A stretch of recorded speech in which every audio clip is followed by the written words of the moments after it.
We got Dirty Puppets. We have John Cho Searching. And we're going to be talking about the best and worst movies of summer 2018. Stay tuned. Welcome to Popcorn Talk, featuring movie discussion, news, and interviews. Popcorn Talk. We talk movies.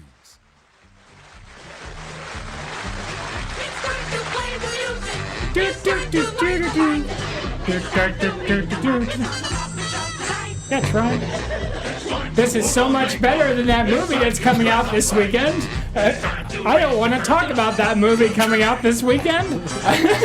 I didn't see it because I wanted to see The Searching, which apparently was better. That's right. That's right.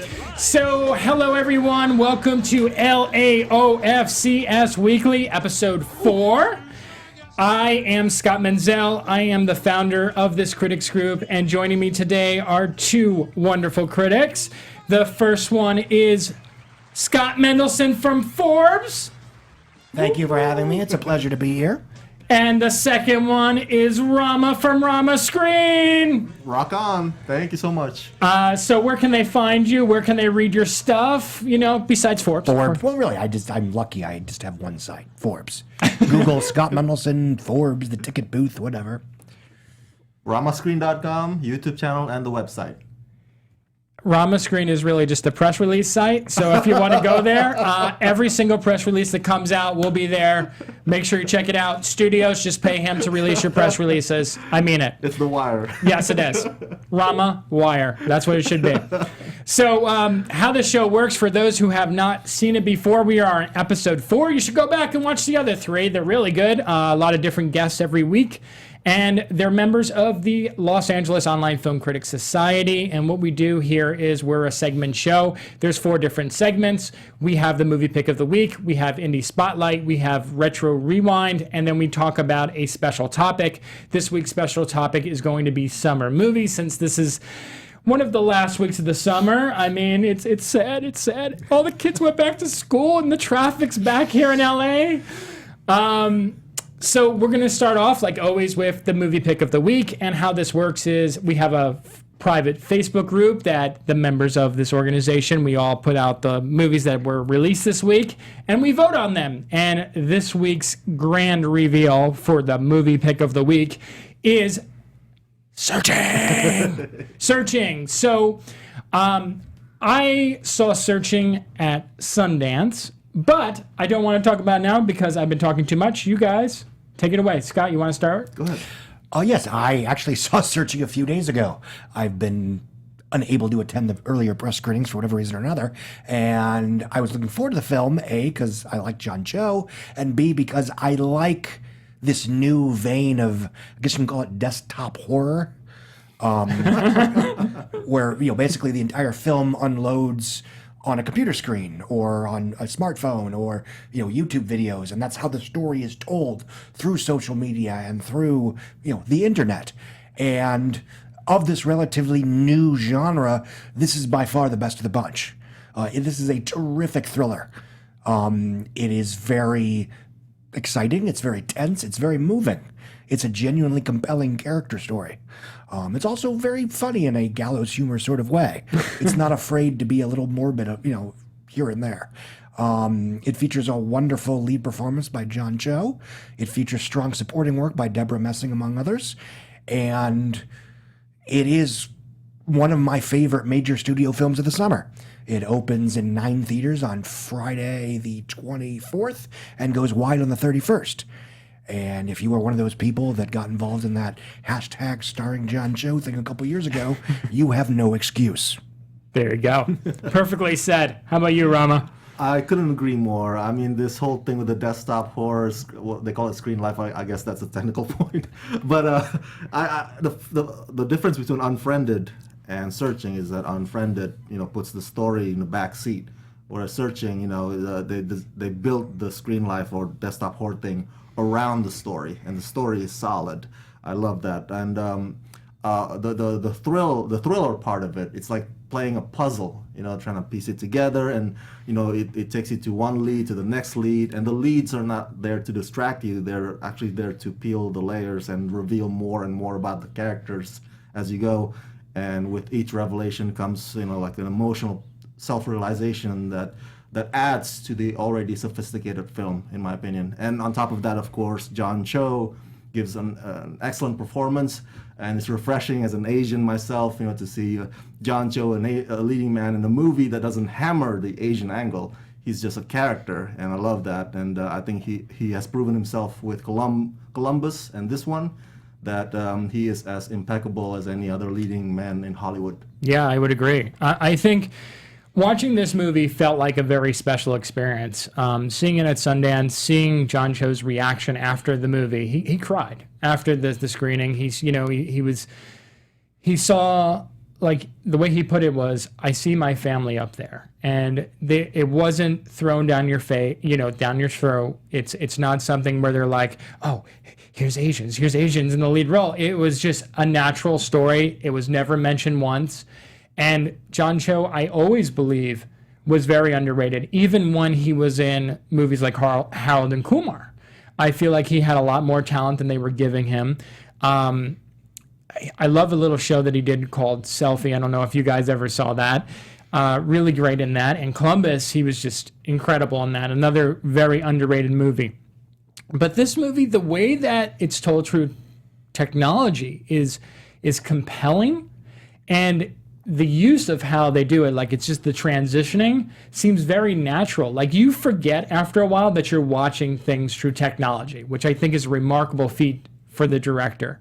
And this doesn't seem like a gimmick movie. Like, where I watched Unfriended, I would say that it kind of feels like a gimmick, like you were saying, because it's the story is second place. But here you can see that the characters and the story are really at the forefront of this movie. And I think, just like you, Scott, I think this is one of the best movies of the summer and possibly the year.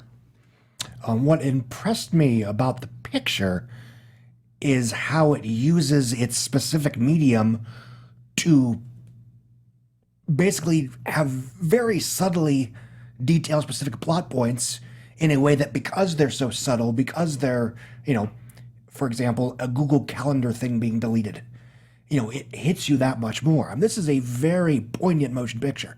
I'm not going to give away any kind of spoilers or something, but it starts with a montage that establishes the core characters and establishes the core conflicts in a way that it's not the exact same thing, but it reminds me of Pixar's Up.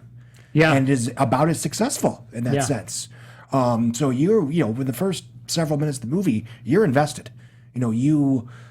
So as a result, you're not just involved because of the thriller tropes and the potential for, obviously, spoilers, I guess, there are no jump scares in this film. It's not that kind of picture. But, you are engrossed because you want a happy ending. You, like the best horror films, like the best thrillers, you are rooting against action. You are rooting against, the thriller genre tropes occurring to these people who you very much like. And I was very impressed, and you hit up on this as well. As the film goes on, he uses the internet and he uses his daughter's personal computer and his computer to discover things about his daughter and discover things about his family. But even the things that turn out to be red herrings or irrelevant to the overall mystery turn out to be very important to the character journey. Yeah. So even though, in terms of, the big reveals, there might be some information that didn't quite matter to that, everything in this movie matters in terms of the character journey and in terms of the character development.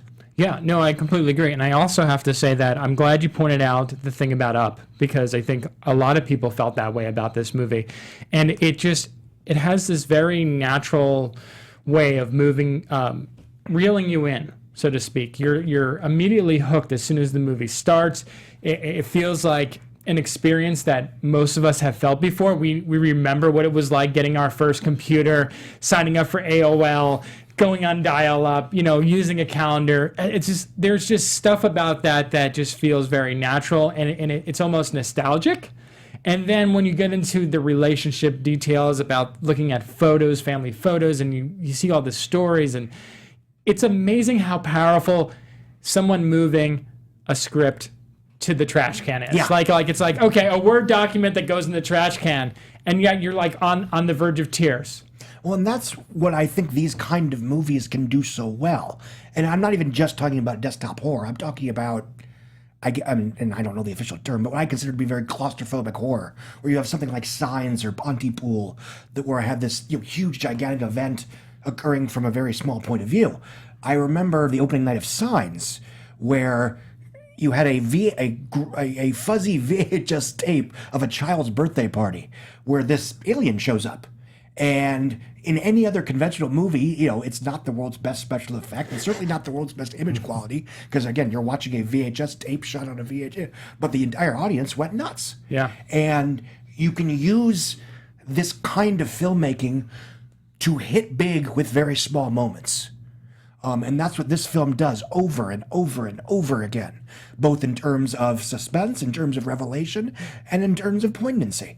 And I like Unfriended quite a bit. I liked it as a funhouse horror picture. I think it uses the internet as a ticking clock of doom very well. I'm not as big as Unfriended 2, but whatever.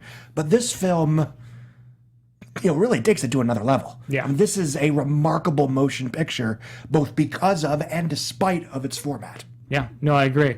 Rama, you have any closing words for that? Yeah, but I want to raise a question. Do you think, like we had the 3D frenzy with a post-conversion 3D, and then we had a found footage frenzy.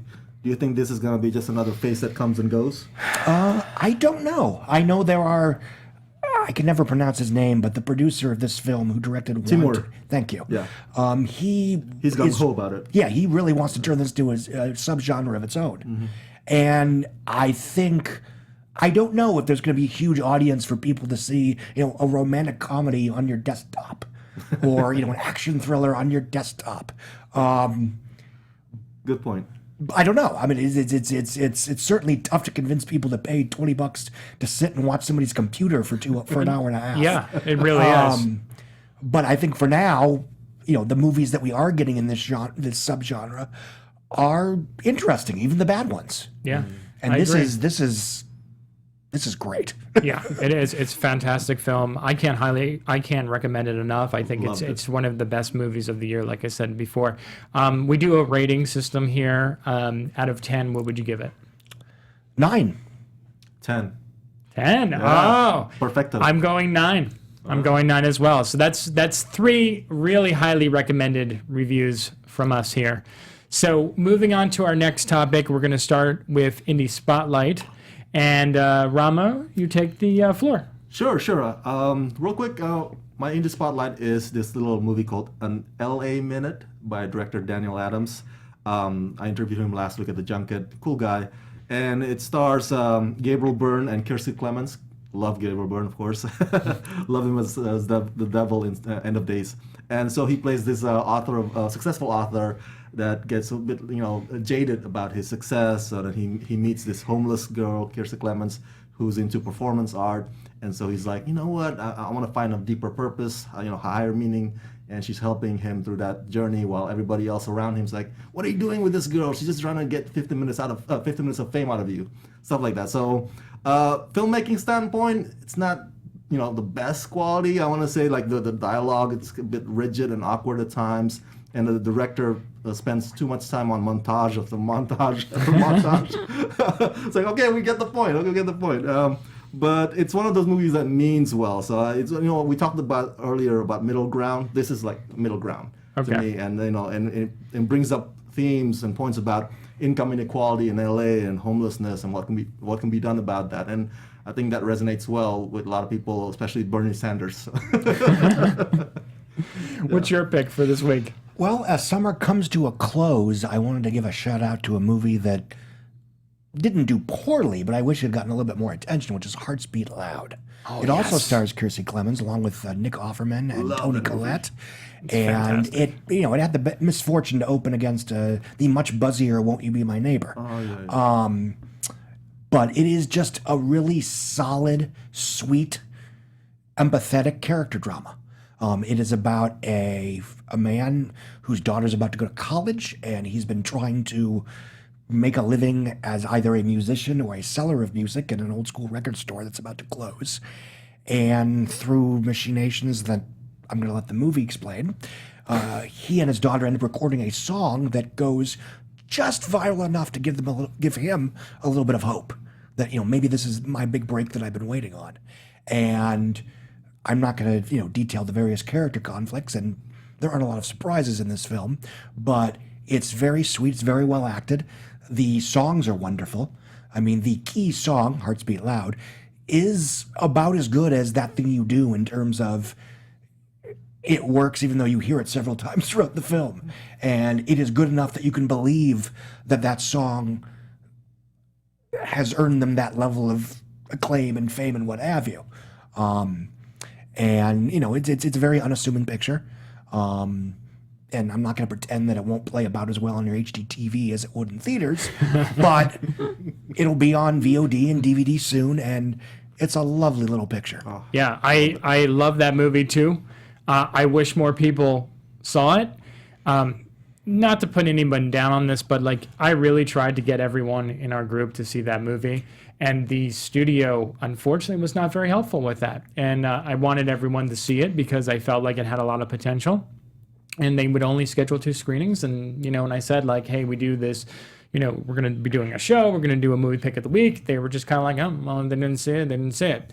So I felt like that was very unfortunate because Brett Haley is a very talented director. I'll See You in My Dreams was an incredible film, too. The Hero was kind of I was I was not a big fan of that either. You didn't like it either, Scott? No. And then this one was I really redeemed himself with this movie. And I just thought that Nick Offerman and Kiersey Clemons were just magical together. I could not agree with you more about the soundtrack. The music is it's just incredible. It gets stuck in your head. You sing it for days. I mean, it's just great music. And the story is just really sweet. It's not reinventing the wheel, but it's just delightful and feel good, and the reason why people want to go to the movies. That's the reason why, because they just want to smile and have a good time and feel good. And I really did enjoy that. It's probably one of my favorites too. If I can add something that connects this film to Searching, is that it is inclusive / diverse in a very offhand, commentary kind of way. Yes.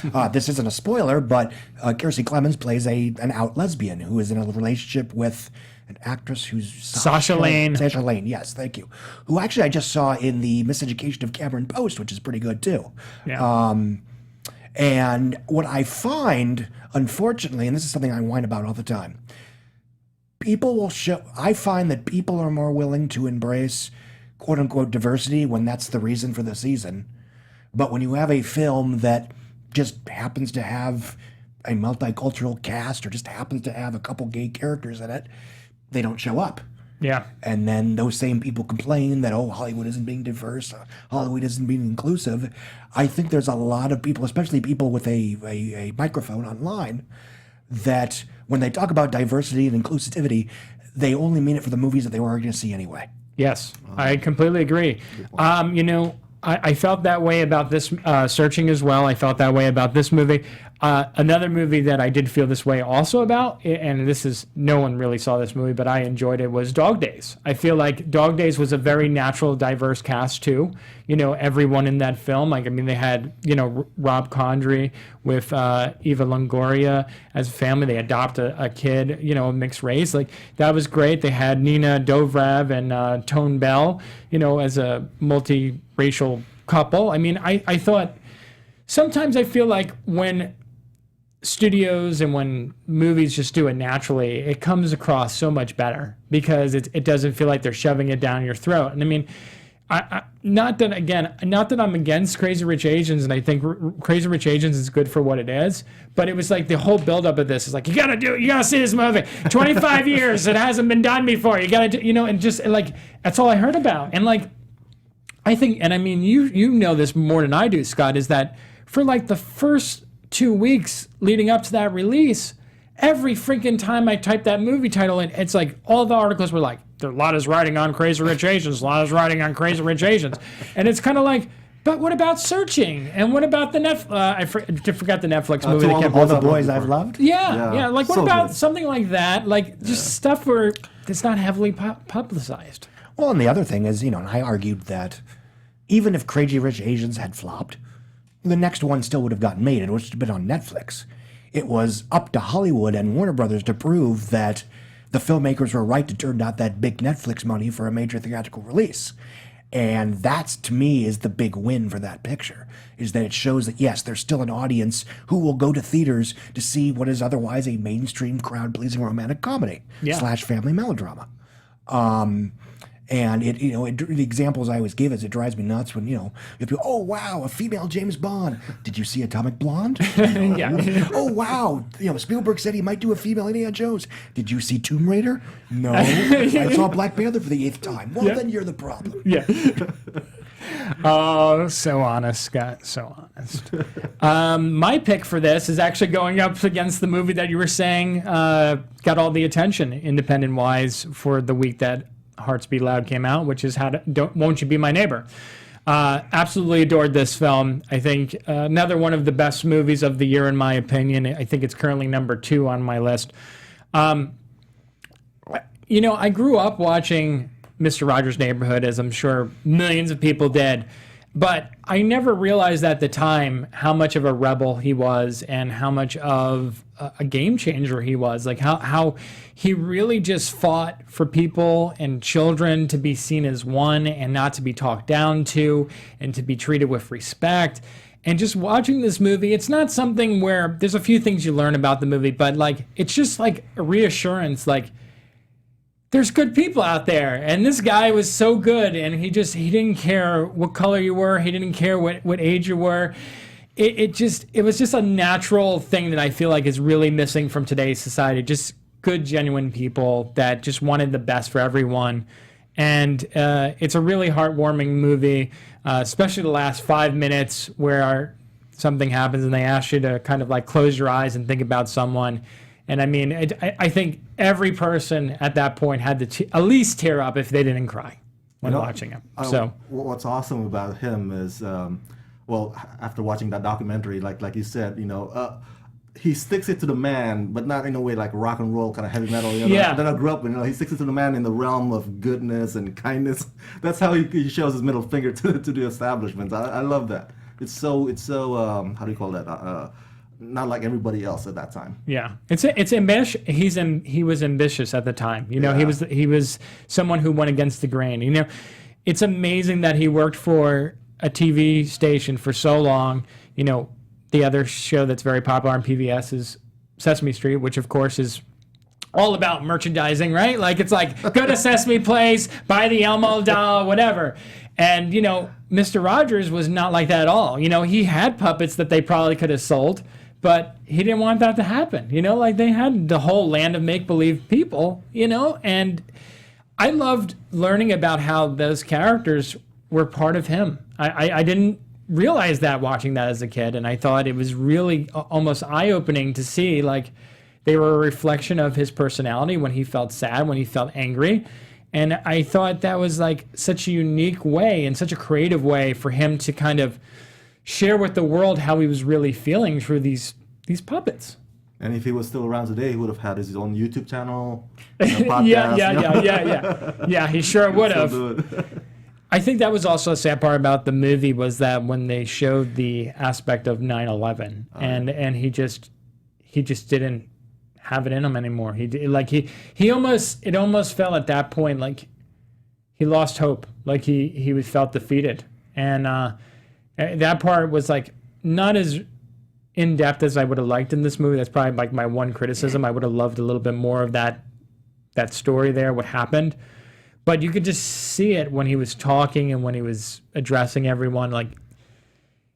He was sad, but he felt defeated. He didn't know what to do. But I really recommend this film. I think it's a terrific film, and it'll remind you to be kind to one another, which I think is the most important thing. And according to one of the quotes on the poster, it's one of the best documentaries of the year, right? Yes. Yes, it is. Who's the idiot that said that? I hope it's nobody named Scott M. Because that would be really embarrassing for me. I enjoyed the film quite a bit. My only issue, and this has nothing to do with the movie itself, is that, and I've struggled with this a lot over the last couple of years, is that I'm watching this movie, I'm thinking, this is either going to be seen entirely by the converted, or it's going to be, you have to reckon the idea that an entire generation of people that grew up on Mr. Rogers then went and voted for Donald Trump. Yes. So it's like, remind you of the good, the need is to be good, blah, blah. You know what? People are very good at convincing themselves that they're not the villain. Yes. And again, that's not the movie's fault. I think it's a very good picture. You're right. The last 5 minutes are very poignant. But it's something, I've wrestled out with a lot of popular entertainment over the last few years. I always, perhaps naively, assumed that socially conscious popcorn entertainment would create socially conscious citizens. And that might not be the case. And what do you do with that? Yeah. I mean, it's a good point. And I mean, it's kind of like, it's kind of speaking that same point. It's when I watch a Michael Moore movie, for example, he's talking to me. Yeah. I know like that. I believe in his politics. I believe in what he's saying. It's not like I can tell my aunt, hey, go watch the Michael Moore movie. It's going to change your mindset on anything. You're still going to, vote for Donald Trump anyhow. I agree with what you're saying with that. It's like we want to believe sometimes that movies are going to do this, that they're going to reestablish something or they're going to bring good into the world. And the harsh reality of that is that as much of a nice message or how much it may showcase, like, this is what you should be doing, the sad thing is that the people are the way that they are. And it's very hard for people to change unless something really really devastating happens to them, or like something really eye-opening happens to them directly. You can't force someone to say like, look what Michael Moore said, look what this, Mr. Rogers said, and this is why you should be this way. It doesn't work, unfortunately. I mean, kudos to Hollywood for trying. I give them credit, but... Well, to a certain extent, it may be affecting the younger population. And assuming we all don't die from climate change before they have a chance to take control, then, in the long run, it might be worthwhile. Yeah. But at the end of the day, we have an entire populace that spent $340 million in Zootopia and then voted for Donald Trump. There you go. He's on point. My God. He's like, that was one of the biggest movies of the year, and Donald Trump is still in office. Thank you very much. Drop the mic. Done. These are deep thoughts by Scott Menzel. Yes, pretty much. It's something that I've struggled with the last few years. I love it. Because, I like to champion the idea that movies about, important issues can't make a little bit of a difference. I'm not so naive as I was in 2000 when we all thought that traffic was actually going to make a difference in the drug war. Oh yeah. But now it's like, so what?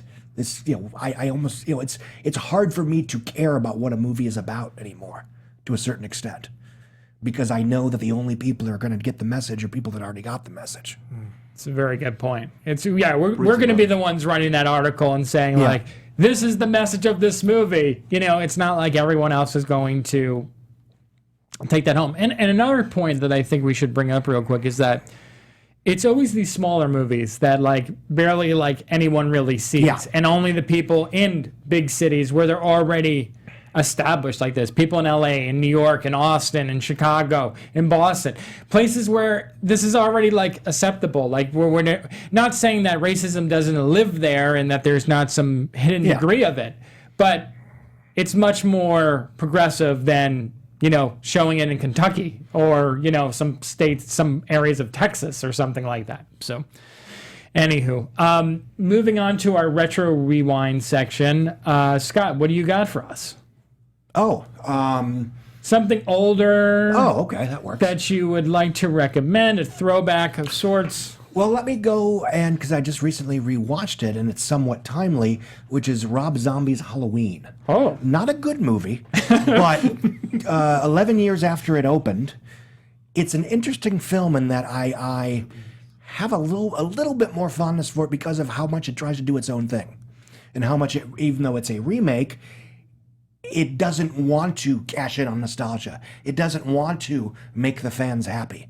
If anything, that's one of the reasons why it's been so pillared over the last 11 years. I mean, the movie has its own issues. It basically crams the entire Halloween in the 45-minute second act. But, when you compare the glut of horror remakes that we got from around 2003 to 2010-ish, give or take, that was sort of the one that was really just, what can I do that's different with this material? And, I'm curious to see what the new Blumhouse Halloween film is going to do. How are they going to do their own thing while very obviously catering to the fan base? Is it going to be another Force Awakens situation where it's a glorified remake? Yeah. Then, of course, the second Halloween David Gordon Green will be a masterpiece that the internet will convince you that you hate. Yes, absolutely. Rama, what's your picks? Yeah, real quick. Jack Ryan Collection came out on Blu-ray 4K as well this past August 21st, this past week. And so I'm a big fan of the franchise. I think I want to say I was Patriot Games #1 for me, and then Clear and Present Danger, and then Hunt for Red October, The Sum of All Fears, and then that Chris Pine one is the last one, my least favorite. But I like the character, I'm a big fan of it. That's why I'm looking forward to this new series. I've read some of the reviews that came out. Some of them said the action's good, but the drama misfires. I was like, oh, that's intriguing. So I think John Krasinski looks the part. So yeah, but the movies come out and very nostalgic for me. Part of my growing up. Yeah. Clear Present Danger is a dynamite action drama. Yeah. I don't like to get into the whole movies were better here or there, whatever, but by today's standards, that would be an Oscar contender. Yeah, I know, In terms of right? its sprawling scope, in terms of its, again, the somewhat progressive politics that you think would be changing hearts and minds, but now they're not. And I am curious to see the new Jack Ryan, sorry. No worries. Jack Ryan show, because, and I felt this way watching Sicario too, which I was not a fan of. It's like, putting aside the racial issues of, righteous white dudes running after Middle Eastern terrorists, is that really topical anymore? Yeah. I haven't heard our current administration use the word ISIS in a long time. And unless you're very entrenched into the, quote unquote red state, that's not something you're particularly worried about anymore. No. It's Hollywood's going to have to figure out how to make of the moment action thrillers about today's threats, whatever those might be. And I think that's why you're hearing about such problems on the new James Bond film. Is, how do you make a James Bond film when, for all intents and purposes, the president is a third-rate Bond villain? America failed so badly that the most resilient blockbuster was G.I. Joe Retaliation. The reason why I like Patriot Games of all the Jack Ryan movies is because that's one of the many movies, and I guess it makes me cheesy, that Harrison Ford is known as the guy who rescues his family. Yeah. That's all his movies. Patriot Games was one of them. Yeah. And it was entertaining for me. Oh no, it's a very that I like Clear Present Danger better. Where's my family? Patriot Games is still very good. And again, there is a certain nostalgia for that, unapologetic, big budget, star driven, R-rated, very violent action picture. That was sort of the start of his, from around 1992 to around 2000, from Patriot Games to What Lies Beneath. Yeah. He had a run where it wasn't just Han Solo and Indiana Jones. Yeah. Air Force One. Yep. The Fugitive, Air Force One, Yep. Sahara, 6 Days, 7 Nights. Yep. I even like Random Hearts. Oh, I forgot about that one. Most people have. Yeah. I don't blame you. For me, I'm actually going to go a little bit off the action horror movies there. I'm going to go to a little indie for this one as well. A movie that I absolutely love, Short Term 12, which is actually celebrating an anniversary today. And Brie Larson, this one I think is the one that kind of made her into the spotlight, pushed her into the spotlight, said, hey, this girl, she's got talent. She's got talent. Not only her, but John Gallagher Jr., Lakeith Stanfield was also in this. Just a really great cast and a really emotional movie about a group of young people who, worked in the foster care unit and taking care of kids who, are from broken families and broken households. And it just was very raw and emotional. And it still holds up. It's still one of my favorite movies of all time today. And it's available on DVD and Blu-ray. So if you haven't seen it, I do highly recommend checking it out. Did you guys see this? Oh, yeah. It's a modern classic. Yeah. That was after she did Spectacular Now, right? It was the same year. Yes. Same year. Yeah, she was a supporting role in that one. Yeah, and she also was in Don John That's that right. year, where Best performance, like legit. She just sat on the phone the entire time, and it spoke volumes, right? Like the entire movie. She's like, Loved her. yeah, and I mean, it's funny because she's going to be in Captain Marvel now, but I'm so glad that she seems like an actress that's going to keep going back and forth between big movies and small movies. She had her little movie that she directed called Unicorn Store, which I don't know what's going on with that movie. I saw it at Toronto last year. I really enjoyed it. I know it opened to mixed reviews, but I thought it was a nice, light and fluffy movie, a nice, fun movie. I'm surprised with her push right now that they haven't tried to put it out just to see if it works. Maybe they'll put it out waiting. after. Yeah. So, but I do highly recommend it. So we got about 10 minutes left, and we're going to talk about this summer. So before we go into what you thought were your favorites, your least favorites, disappointments, things of that nature. Overall, how did you think this summer compared to last summer? Go ahead, brother. This is the most satisfying summer in a while. I liked last summer. 2016 was terrible. That was 2010 era bad. But this summer, I mean, week in, week out, most of the movies were some variation of good. Jurassic World was a solid 3-star programmer with, a big scope, looked great in IMAX screen. Avengers Infinity War was another solid Marvel picture. Ocean's 8 was a lot of fun. I'm completely drawing. Oh, Ant-Man and the Wasp was good. The first Purge was at least as good as the other Purge films. And it sort of took the franchise to its natural conclusion, which it's basically a slightly more crowd-pleasing version of Rosewood. Yeah. Which works as basically, a racial revenge fantasy, a righteous racial revenge fantasy.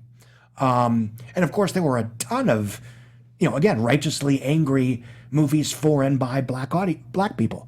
Sorry to Bother You, Black Klansman, Blind Spotting, which kind of fell under the radar because it was a less fantastical picture. I agree. And there were very few out and out terrible movies this summer.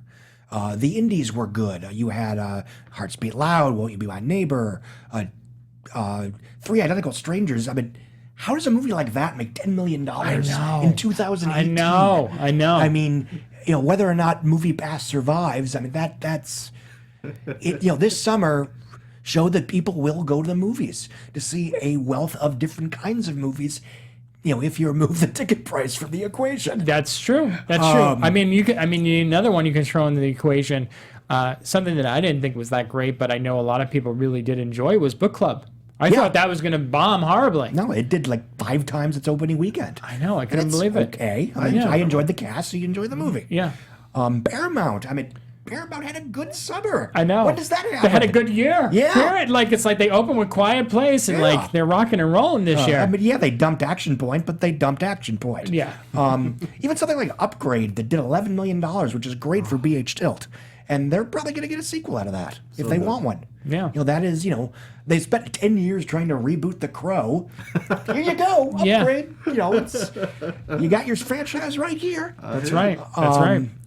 And no, and almost everything did relatively well box office wise. Skyscraper was disappointing in North America, did okay overseas. Solo was a little disappointing in North America, got crushed overseas. But otherwise, almost everything did some variation of good. I mean, Leave No Trace, with significantly less buzz, significantly less press and Oscar attention than Winter's Bone, made almost as much as Winter's Bone this summer. I know. It's pretty incredible. So, I mean, for the first time in a while, I'm optimistic. Yeah. How about you, Rama? Oh, I couldn't agree more. The whole thing that He's on point today, isn't he? I'm like he's on fire today. I'm like, he took the These are words my out of my stuff mouth. speeches. yeah. Oh my God. I'm I'm stumbling over my words every time I talk after listening to him. I'm going. I was looking at the list earlier of the summer movies 2018, trying to point out what I like, what I hated. I couldn't find too many that I hated. Probably Hotel Artemis. I hated The Spy Who Dumped Me, but for the most part, I was like, oh, like. And of course, I'm probably the only person here probably would say that Mission Impossible Fallout is way better than Avengers Infinity War. It's a great action film that I would watch again and again. So that's my top. I think Mission Impossible only falters in comparison to Rogue Nation. and some of the other ones that I like a little bit better. Yes, But I agree. on its own, the same thing about Avengers: Infinity War. By any other qualification, that was an excellent picture. But there are better Marvel movies. Right. That is true. Mamma Mia was fun. I like this. I'm a sucker for meat and potatoes, so I like The Spy Who Dumped Me. I liked Hotel Artemis. Skyscraper I did not like, just because Really? I thought it was a very weak Die Hard knockoff. I mean, how do you make a Die Hard ripoff and forget to have a decent villain? That should be the first conversation I you agree have. with you on that. I mean, I really enjoyed Skyscraper, but I think for Dwayne Johnson and and Nev Campbell, I thought both of them were great in the movie. And then when I saw Mission Impossible, I think it was like almost a week later. Yeah. It's kind of like when you look at the quality of the film in terms of the action, because when you're watching Mission Impossible and you're watching Tom Cruise go bananas like he always does, Evil Knievel. like you're watching that and you're kind of like, well, shit, this is nowhere near as good. Like this is so much better than Skyscraper, just on the action and the stunts and like the fact that he's actually doing it. It's not green screen. It's not a building. Like he's like hanging off the edge of a freaking helicopter and, on a cliff, whatever. Paramount, I think is in terms of being the crowd pleasing year for them. I think they got this shit on lockdown. I mean, with Quiet Place and then this with Mission Impossible. I mean, I don't think they could have asked for a better year so far. And even Book Club was them too, wasn't it? Yeah. That was a $10 million acquisition. It's done, I think, 70 domestic. So there you go. I mean, they really slated. There were a couple weak ones, in my opinion. I thought you mentioned this earlier to me. Mile 22, I thought was really bad. Choppy. I mean, I know Peter Berg loves that like editing, splicing that he does, but my God, this is like incoherent. Yeah, like the first half is well, they basically stop at the second half so John Malkovich can explain everything. Yeah. It's like, okay, so that was just as simple as I thought it was. Okay. Yeah. And it's like there's no character development. You don't care about anyone. Like they put all these like Ronda Rousey's in the movie. She's in there for like 5-10 minutes. She's playing Ronda Rousey. Yeah, and they give her nothing to do whatsoever. It's so lazy and generic. They stitch together all these footages to get Iko Uwais' fighting style. It's like, come on, just go wide and let him do what he does best. Yeah, that's my opinion. Another weak one for me, I thought, was Superfly. I missed that one. I'm the only one who saw it, so there you go. That goes to show you how good it was. Show Dogs was terrible. Oh yeah, Show Dogs I took was one terrible. to the team and saw that one just so I could write about the ridiculous controversy. Oh yeah. What was it? The dog being fondled. That's right. Yeah. I totally blocked that movie in the back of my mind already. It's. I know you enjoyed Darkest Minds and The Meg, but those two are on my worst of the summer. Equalizer 2 was a slight disappointment. Really? Yeah. Oh man, I thought that was a great sequel. I actually missed that one. That's the one I missed. I like the first one. I generally like his, I call it Denzel Washington Righteous Revenger Man. But this to me was, after the first half and the plot kicked into gear, there was no story left to be told. Yeah. And there were no real emotional character stakes in the finale. It was just, fair enough. Hey, look, there's the bad guys. Let's go kill them. Yeah. What was for you guys, what was the biggest surprise? That the Meg did well. That I'm still shaking. Yeah, I'm scratching my head right now because I'm still wondering how that happened. Because it's better than Skyscraper. You heard me, Johnson. The Meg is better than Skyscraper. You know where to find me. My surprise was actually Skyscraper. I was expecting the worst, but then I went in, I was like, oh, this is not bad. I actually enjoyed this campy stuff. So, but you're right. The villain was weak. A lot of the elements, there weren't any colorful supporting characters. Yeah. There weren't that many hostages in peril. It just felt like, even if it's supposed to be like a disaster movie like The Towering Inferno or something, there were very few people that need to be rescued. There's this weird thing with Dwayne Johnson's films. I mean, maybe just 2 or 3. San Andreas or that, where you present these. He's a hero in this disaster scenario, but he saves no one except his family. Yeah. And he goes out of his way not to save anyone but his family. Yeah. I gotta give mad props to the prosthetic leg though. That could hold him up like that. Well, it was a nice character detail. My pick, I would just say, and then we got to wrap. Unfortunately, this show always goes by so fast. I love this show, and I want it to be like 2 hours, but unfortunately, the studio doesn't give me 2 hours of time. My pick though is Alpha. I just thought that was a really underrated film, and I'm glad that more and more people are talking about it. I'm glad that it's getting decent reviews. And yeah, so that was it for summer movie season. I agree with you guys. I think it was a pretty great summer overall. Really impressed by it. So as our closing remarks, where can anyone find you guys? And go ahead, plug away. Forbes.com. The ticket booth is the unofficial name of my blog. My Twitter handle is @Scott Mendelson. I have a Facebook page. And I have other stuff, but don't try to find me on LinkedIn. Facebook and Twitter. That's you don't need to find my Flipbook account. But yeah, Forbes.com, Scott Mendelson, yada yada yada. And if you find typos, I apologize. Private message, please. Yes. Real quick, before the plug, I'm a big fan of Scott Mendelson. I'm a big fan of his writings. So so Scott sitting next to me is like Muhammad Ali sitting next to Weird Al Yankovic. So I love Weird Al Yankovic. So I'm just honored to be. He is right the here with Muhammad you, Ali of parody singing and mimicry. So thank you so much for the Well, that's sweet. I really appreciate that. Rama Screen on Facebook, YouTube, Twitter. Find me there. Yeah, pretty much. That's it. So you can find me at WeLiveEntertainment.com. You can find me also on Meet the Movie Press, which is on the Popcorn Talk Network as well. And that is on 9 a.m. on Fridays. And then you can also catch me on Sunday at Black Tomatoes on Black Hollywood Live. And that's at 5 p.m. with Carla Renata. Thank you so much for watching. Like, comment, subscribe. Let us know what you thought of this episode. Keep watching. Next week, we will be back. It'll be me, my wife, and Scott Mance, another Scott M.